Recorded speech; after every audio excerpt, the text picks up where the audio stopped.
What up YouTube, it's your boy ProfessorStix and I'm back again with another Call of Duty Warzone video. Today we're going to be comparing the GROZA and the GRAU. We'll be comparing the stats, looking at the best attachments and the recoil pattern. And let me tell you guys, I think the GRAU is making a comeback. If this is your first time here, make sure you hit that subscribe button. I make Warzone tips and tricks videos and I compare the best weapons in Warzone so you can rise to the top. Also guys, thank you so much. We hit over 1,000 subscribers and that means so much to me. Thank you guys. You guys are the best community on here, and so I appreciate you guys so much. Let's get right into it. For the GROZA, we're looking at an ADS speed of 221 milliseconds. Compared to the GRAU, it's the exact same thing. When we're looking at the movement speed, the GROZA has a 4.8 meter per second movement speed. Again, same thing has the GRAU, it's just 4.78 meters per second. The reload speed is also very identical. The GROZA comes in at 2.12 seconds and the GRAU comes in at 2.15 seconds. And the rate of fire is pretty similar. The GROZA does outperform the GRAU here, coming in at 754 rounds per minute,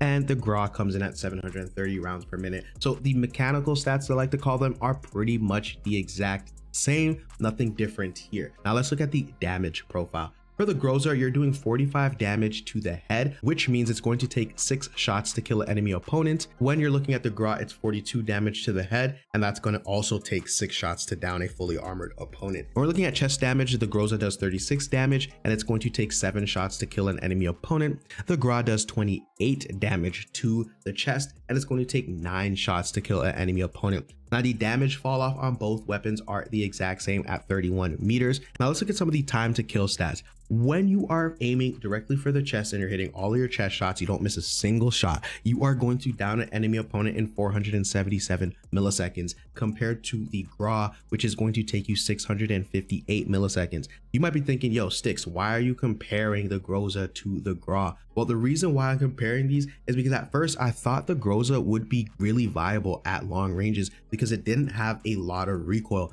But once you start shooting somebody outside of 40 meters, the recoil becomes absolutely atrocious, and it is nothing like the GRAU, where the GRAU is very steady because of all the aim stability attachments that you could put on the GRAU. So let's compare the TTK when you are hitting headshots. With the GROZA, if you hit one headshot, it's still going to take 7 shots to kill an enemy opponent, which means it's still going to take 477 milliseconds. Even if you hit 3 headshots, it's still going to take 7 shots to kill an enemy opponent. And this is why I am not a big fan of the GROZA, because hitting more headshots does not actually help you reduce your TTK. You pretty much have to hit more than 4 or 5 headshots to be able to down an enemy opponent faster. And to me, that is kind of a waste, because you should be able to down an enemy opponent much faster when you're hitting your headshots. When we look at the GRAU, if you hit 1 headshot, you're going to down an enemy opponent in 9 shots, and it's going to take 658 milliseconds. But if you hit 2 or 3 headshots, you are going to drastically reduce your time to kill to 575 milliseconds, and it's going to take 1 less bullet to down an enemy opponent. Guys, I think when we're looking at the damage profile, it is very deceptive. The GROZA looks like it outperforms the GRAU, but realistically, when you're actually using it in Verdansk, the GRAU slaps. It absolutely hits. You are able to extend the damage range and increase the bullet velocity with the right attachments, and you're also able to help with that aim stability and really helps you control the recoil pattern. Let's talk about the situational use. When we're looking at the situational use, guys, I would suggest that you only use the GROZA as a secondary to your primary, which is the sniper rifle. That is the only situation that I would use the GROZA in, because the GROZA is not very good at long distances. Anything outside of 40 meters, it becomes very hard to control. So if you're looking to use it as your main primary, just know that you're only going to be using it for close range battle.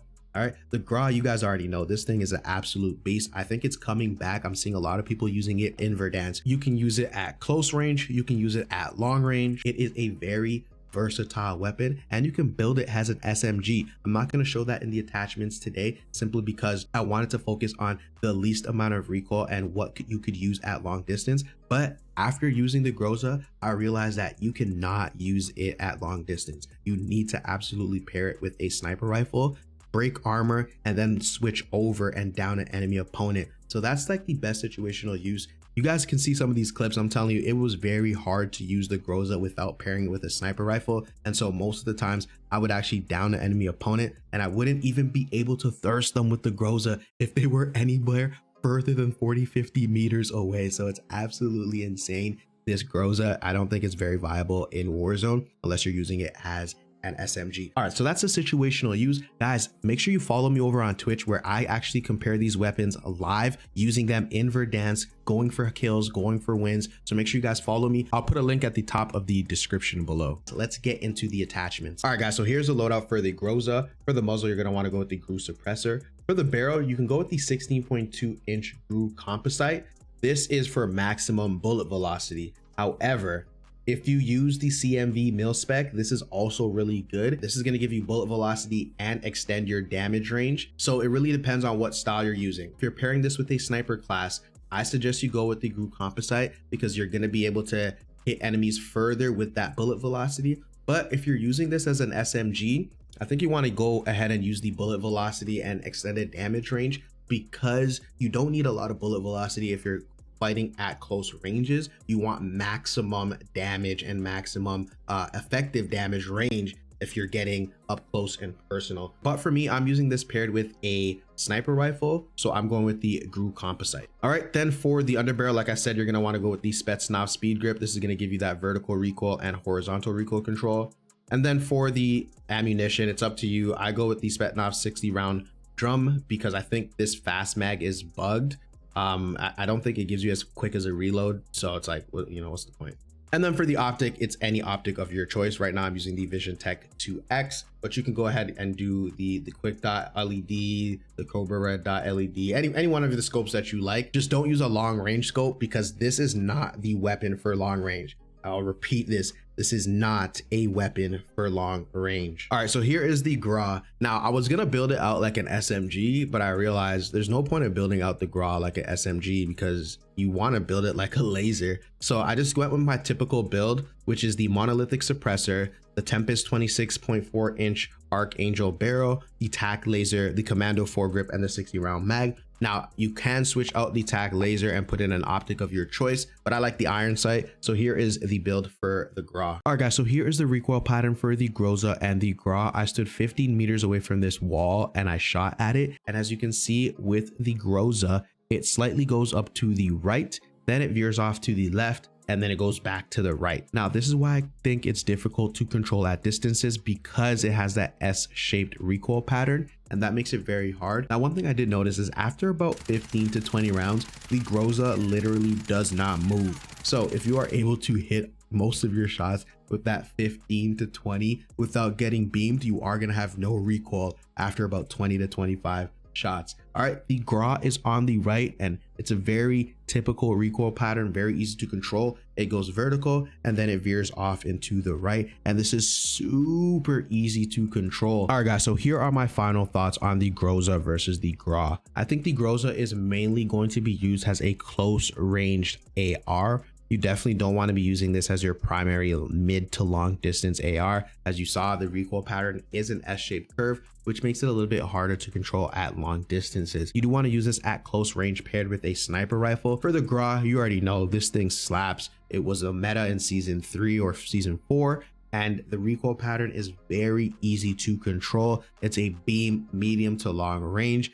Although it doesn't do as much damage at further distances, you're going to be sure that you're going to be hitting your shots because of all the recoil control attachments and the aim stability attachments that you can put on. And because the iron sight is very nice, you can actually add in an additional attachment to either help with aim down sight speed, to help with recoil control, or to help with aim stability. And so the GRAU is a very versatile weapon. I'm putting the GRAU over top the GROZA. I don't think the GROZA is very viable in Warzone. There are a lot of better weapons that you can use than the GROZA. So those are my final thoughts, guys. Appreciate you guys so much. As always, if you learned something new and you like the video, hit that like button. Make sure you check to see that you are subscribed so you don't miss another Call of Duty Warzone video. As always, make sure you guys drop into Verdansk and frag out. Peace.